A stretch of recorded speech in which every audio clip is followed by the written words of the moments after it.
There was a time in American history when the man who ran a prison was also the man who decided how much pain an inmate could endure. He answered to no oversight board. He answered to no civil rights attorney. He answered to no federal judge. He answered only to the warden above him, who in many cases had designed the punishments himself.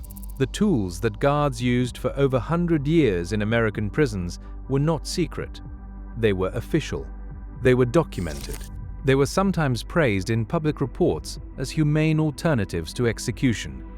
Most Americans today have never heard of them, not because the history was hidden, but because nobody wanted to explain what their justice system was actually built on. Let us get into it. Number 11, the Cat O' Tails. This was the starting point. Before American prisons developed more elaborate methods of control, they used the same tool that had been used on sailors, soldiers, and enslaved people for centuries. The Cat O' Tails was a whip made from 9 knotted cords of leather attached to a single handle. Each strike landed 9 separate blows across the back. A man who received 30 lashes with the cat did not receive 30 lashes. He received 270 individual impacts against his skin in the span of a few minutes. Prison administrators of the early 19th century considered this moderate. New York banned it in the 1840s, not because officials believed it was wrong, but because the public had grown uncomfortable with its visibility. Banning the cat did not end the beatings. It pushed the beatings indoors, into methods that would take another century and a half to fully outlaw. Number 10, the shower bath. The name was chosen deliberately. It sounded like something a man might choose to do on a warm morning. What it actually was could not have been further from that image. A prisoner was stripped, bound inside a narrow wooden barrel, and a collar of wood was locked around his neck to keep his head exposed above the rim. Guards then poured buckets of cold water, sometimes ice water drawn in winter, directly onto the top of his head and face in a continuous stream. The inmate could not move his arms. He could not turn away. He could not protect his face. The water entered his nose and mouth in waves. The cold constricted his breathing. Men were kept inside the shower bath for hours. Prison officials testified before state legislatures that this method left no visible marks. That was the point. The shower bath was not designed to punish the body in ways a physician could document. It was designed to punish the mind while leaving the flesh intact. Several northern states banned it by the 1860s. Southern prisons continued variants of it well into the 20th century. Number 9. The yoke. The yoke was a single iron bar roughly 3 feet across, fitted with cuffs and collars at 3 points along its length. One collar locked around the prisoner's neck. The 2 outer cuffs locked around his wrists, forcing his arms out to the sides in a rigid, horizontal position. A man placed in the yoke could not lower his arms, cross them in front of his body, sit comfortably, or lie down without the bar pressing against the floor beneath him. He could stand, or he could suffer. Guards used the yoke primarily for prisoners considered disruptive in common areas, meaning men who spoke too loudly, refused to work, or argued with an order.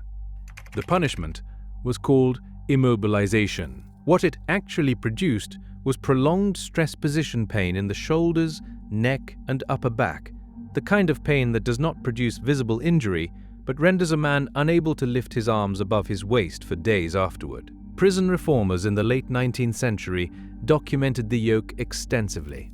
It remained in use in several state penitentiaries past 1900. Number 8. The treadmill.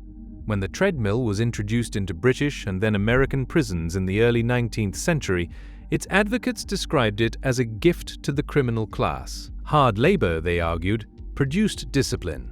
Idle prisoners became dangerous prisoners. The treadmill would cure idleness.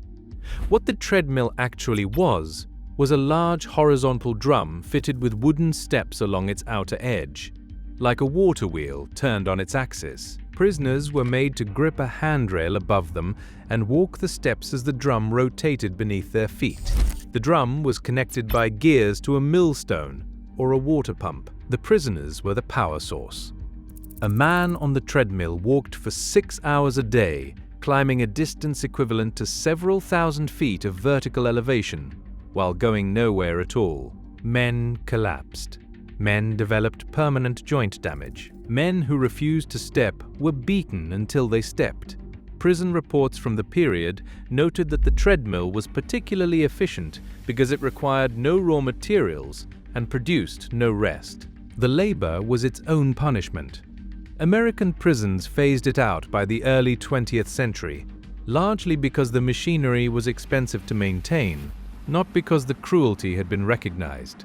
Number 7. The ball and chain. The image of the ball and chain is so familiar that most people assume it is a cartoon exaggeration. It was not. The ball was an iron sphere weighing between 18 and 30 pounds. The chain was between 2 and 4 feet long. The shackle locked around the prisoner's ankle, with a lock that could only be opened by the guard carrying the key. A man fitted with a ball and chain did not simply walk slowly.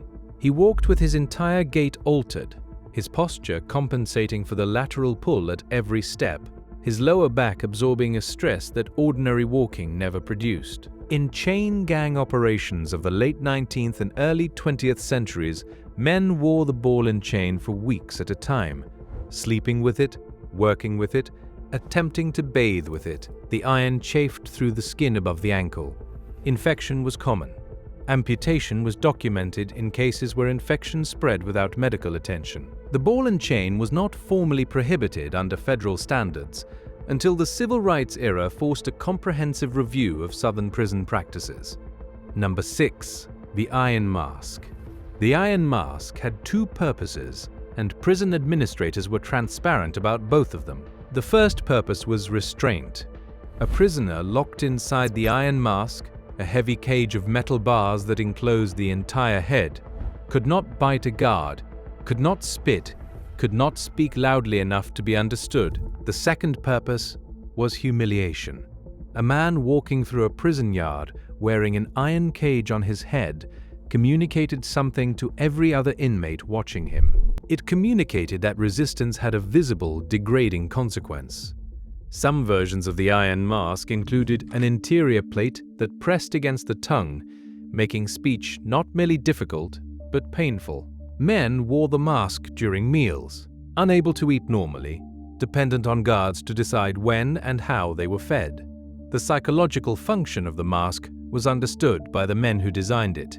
Control through spectacle was a deliberate administrative strategy, not a byproduct of cruelty. Number 5. The dark cell hook. The dark cell was a room with no windows, no light source, and no furniture. The hook was an iron ring fixed to the wall at a height just above a standing man's reach. A prisoner sent to the dark cell was chained by his wrists to the hook. His feet remained on the ground, barely. His arms were raised above his head for the duration of the punishment. He could not fully stand, he could not sit, he could not lie down. He existed in a permanent partial suspension, the weight of his own body pulling against his wrists and shoulders for hours or days at a time. Guards described this as confinement. Physicians who examined prisoners afterward documented shoulder separations, wrist lacerations where the iron had cut through skin, and in several cases, permanent nerve damage in the hands from sustained compression of the wrists. The dark cell with its hook remained in documented use in American penitentiaries past 1920. Number 4. The sweat box. In southern prisons and work camps of the late 19th and early 20th centuries, the sweat box was a standard disciplinary structure. It was a small wooden or tin locker, barely large enough to stand inside upright, built without ventilation and placed in direct sunlight. A man placed inside the sweat box in a southern summer was placed inside an environment that could reach 130 degrees Fahrenheit within the first hour of midday sun. He stood. There was no room to sit without his knees against the door. There was no air movement. His body temperature rose, his water stores depleted through sweat faster than any natural process could replace them. Men were left inside for half days. Prison farm records from Mississippi, Georgia, and Arkansas document deaths inside sweat boxes attributed in official reports to heart failure or heat exhaustion. with no mention of how the deceased came to be sealed inside a metal box in the August sun. The sweatbox was not banned by any single federal law. It was phased out through a combination of court cases and federal oversight beginning in the 1960s. Number 3. The iron collar.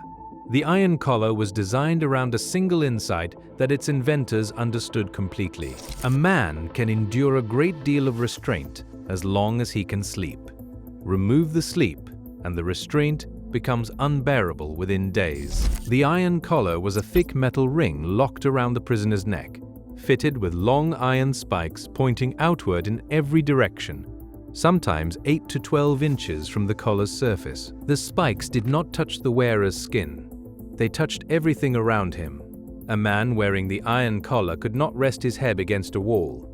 He could not lie on his side because the spikes caught the floor. He could not lie on his back because a spike pressed into the ground and torqued the collar against his throat.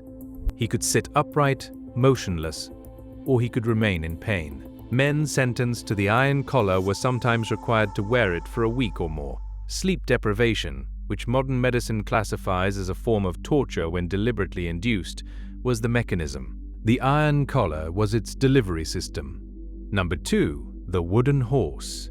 The wooden horse was a beam, not an animal, sharp-edged along its top surface, raised on legs to approximately waist height. A prisoner was ordered to straddle it as one would straddle a fence rail, sitting directly on the sharp upper edge with his full body weight pressing down. Heavy iron weights were then tied to his ankles and allowed to hang free, increasing the downward pressure of his body against the edge below him. The pain was immediate and escalating. The longer a man sat on the wooden horse, the more the tissue compressed, the more the nerve endings protested, and the more the ankle weights pulled. Guards used the wooden horse for punishments lasting anywhere from 30 minutes to several hours. Men who cried out or attempted to dismount without permission received additional punishment. The wooden horse was particularly common in military prisons during the Civil War era and continued in certain civilian institutions well into the 1880s. It left no lasting visible mark on its subjects. That was its administrative virtue. Number 1. The straitjacket used as punishment rather than restraint. This is the one that erased the line most completely. The straitjacket was introduced as a humane tool. The argument was that it replaced physical beatings with physical immobilization. A man who could not move his arms could not harm a guard. He could not harm himself. He could not harm another inmate. The jacket was made of heavy canvas with sleeves sewn closed at the ends, wrapped around the body and laced at the back. In its legitimate medical use, it was applied for short periods, checked regularly, and removed when the patient had calmed. In prison use, it became something different. Guards laced the jacket as tightly as it would go. They laced it so tightly that the canvas compressed the chest and restricted breathing. They left men in straitjackets not for hours, but for days. Blood circulation to the hands stopped within hours of a tight lacing. Men lost the use of their fingers for weeks after removal.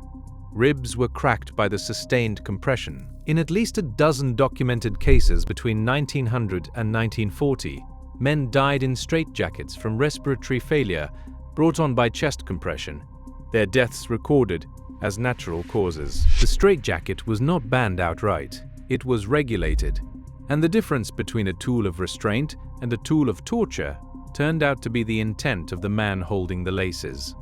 11 tools, none of them secret, all of them official, all of them used on human beings inside institutions funded by American taxpayers.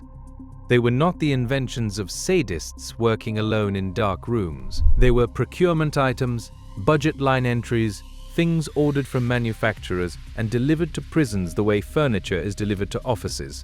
The men who designed them wrote explanations of their function. The men who used them filed reports. The men who banned them, state by state, decade by decade, did so slowly, reluctantly, and almost always only after a death became impossible to explain away. The tools are gone now. The question that remains is a simpler one. What took so long?